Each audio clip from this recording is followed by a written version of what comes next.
Kerala cricket ലീഗിൽ Alleppey ripples ആദ്യ ജയം സ്വന്തമാക്കിയിരിക്കുകയാണ്. അതൊരു ത്രില്ലർ പോരാട്ടം. ട്രിവാൻഡ്രം റോയൽസിനെതിരെ അവസാന ഓവർ വരെ ആവേശം നിറഞ്ഞു നിന്നൊരു മത്സരം. ഇപ്പോൾ നമ്മോടൊപ്പം ആലപ്പി റിപ്പിൾസിൻ്റെ പരിശീലകൻ സോണി ചെറുവത്തൂർ ചേർന്നുണ്ട്.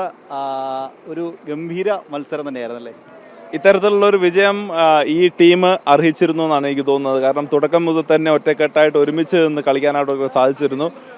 ആദ്യ രണ്ട് മത്സരങ്ങളിൽ ചില കാര്യങ്ങൾ നമുക്ക് സെറ്റായിട്ട് വന്നിട്ടില്ല. പക്ഷേ ഈ മത്സരത്തിലേക്ക് വന്നപ്പോൾ എൻ്റെ മനസ്സിൽ അത്തരത്തിലുള്ള ഒരു ഹീറോ ഉണ്ടാവണമെന്നുണ്ടായിരുന്നു. നമുക്കും അത് പക്ഷേ ട്രഡീഷണലായിട്ട് കളിച്ചുകൊണ്ടിരിക്കുന്ന അസറുദ്ദീനെയോ അല്ലെങ്കിൽ ജലജിനെ പോലെ അല്ലാതെ മറ്റാർക്കെങ്കിലും അങ്ങനെ ചെയ്യാൻ സാധിക്കുമെങ്കിൽ നന്നായിരുന്നു തോന്നിയിരുന്നു.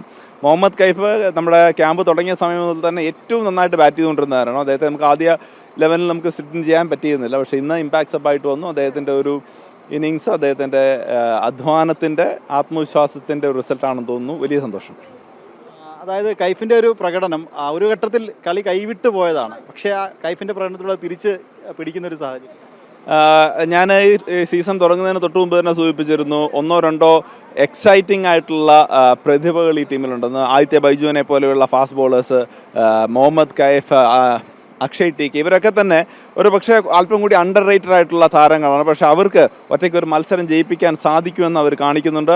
അതിനേക്കാൾ കൂടുതൽ അവരുടെ കഴിവിനേക്കാൾ കൂടുതൽ അവർ കാണിക്കുന്ന ആറ്റിറ്റ്യൂഡ്, അല്ലെങ്കിൽ കളിയിൽ നിൽക്കാൻ എപ്പോഴും ഒരു നല്ല പ്ലെയറിനെ ഒരു ഗ്രേറ്റ് പ്ലെയറിൽ നിന്ന് വ്യത്യസ്തമാക്കുന്ന ആറ്റിറ്റ്യൂഡാണ്. ആ ആറ്റിറ്റ്യൂഡ് പലപ്പോഴും കാണിക്കാൻ ഈ താരങ്ങൾക്ക് സാധിക്കുന്നുണ്ട്. പലപ്പോഴും മത്സരങ്ങൾ അവസാനം പ്രഷർ ആവുന്ന സമയത്ത് കളി കൈവിട്ട് പോകുന്ന സാഹചര്യമാണ്. പക്ഷേ ഈ മൊത്തത്തിൽ കേസിൽ എടുത്തു കഴിഞ്ഞാൽ പലപ്പോഴും ഇപ്പോൾ കഴിഞ്ഞ ദിവസം മറ്റേ കൊച്ചിയുടെ ആഷിഖിൻ്റെ ഒക്കെ അടക്കം പ്രകടനങ്ങൾ പല താരങ്ങളും അങ്ങനെ മെൻ്റലി കൂടി സ്ട്രോങ് ആയിട്ടുണ്ട് ഈ കേസിൽ വന്നതോടുകൂടി. വലിയ ധൈര്യത്തോടുകൂടിയാണ് യുവതാരങ്ങൾ കളിക്കുന്നത്. അത് പക്ഷേ ക്രിക്കറ്റിനും കേരള ക്രിക്കറ്റിനും ഗുണം ചെയ്യുമെന്നുള്ളതിൽ യാതൊരു സംശയവുമില്ല. എനിക്ക് തോന്നുന്നു താങ്കൾ സൂചിപ്പിച്ച പോലെ ബോളർമാർക്കും അത്തരത്തിലുള്ള സമ്മർദ്ദമുണ്ട്. ആരാണോ ആ അവസരത്തിൽ ഏറ്റവും നന്നായിട്ട് ഏറ്റവും കാമായിട്ട് നിൽക്കാൻ സാധിക്കുന്ന അവർക്കാണ് വിജയമുണ്ടാകുക. ഒരു പക്ഷേ നമ്മുടെ കുട്ടികൾ ആലപ്പി റിപ്പിൾസിൻ്റെ പ്ലേയേഴ്സ് കുറച്ചുകൂടി ആ കാര്യത്തിൽ മുന്നിട്ട് നിൽക്കുമെന്നുള്ള വിശ്വാസമാണ് എനിക്കുള്ളത്. ഈ ജയം നൽകുന്ന ആത്മവിശ്വാസം അത് മുന്നോട്ട് ഉള്ള മത്സരങ്ങളിലും വലിയ രീതിയിൽ റിഫ്ലക്റ്റ് ചെയ്യും.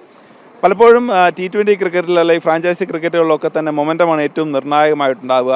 നമുക്ക് ഒരു ഒറ്റ മത്സരം ജയിച്ചതുകൊണ്ട് എന്തെങ്കിലും ആയി എന്നുള്ളതല്ല, നമുക്ക് പോയിന്റ് ടേബിളിൽ എത്തിപ്പെടാനായിട്ട് സാധിച്ചത്. എപ്പോഴും ഈ 6 ടീമുകളും ഇഞ്ചോടിഞ്ച് പൊരുതുന്ന ടീമുകളായിട്ടുമാണ് പലപ്പോഴും നമുക്ക് കാണാനായിട്ട് സാധിച്ചിട്ടുള്ളത്. അപ്പോൾ ഈ മത്സരം കഴിയുമ്പോഴും എനിക്ക് തോന്നുന്നു പോയിന്റ് ടേബിളിൽ നമ്മൾ എത്തിയെന്നുള്ള ആത്മവിശ്വാസം, മറ്റൊന്ന് ഒരു മത്സരം പൊരുതി ജയിച്ചതിൻ്റെ ആത്മവിശ്വാസവും ധൈര്യവും ഈ പ്ലേയേഴ്സിൻ്റെ മേലുണ്ട്. എന്തായാലും വരുന്ന മത്സരത്തിൽ ഓൾ ദ ബെസ്റ്റ്, വിജയിക്കട്ടെ എന്ന് ആശംസിക്കുകയാണ്. കാര്യവട്ടം സ്റ്റേഡിയത്തിൽ നിന്നും എം നിഖിൽ കുമാർ, ജനം.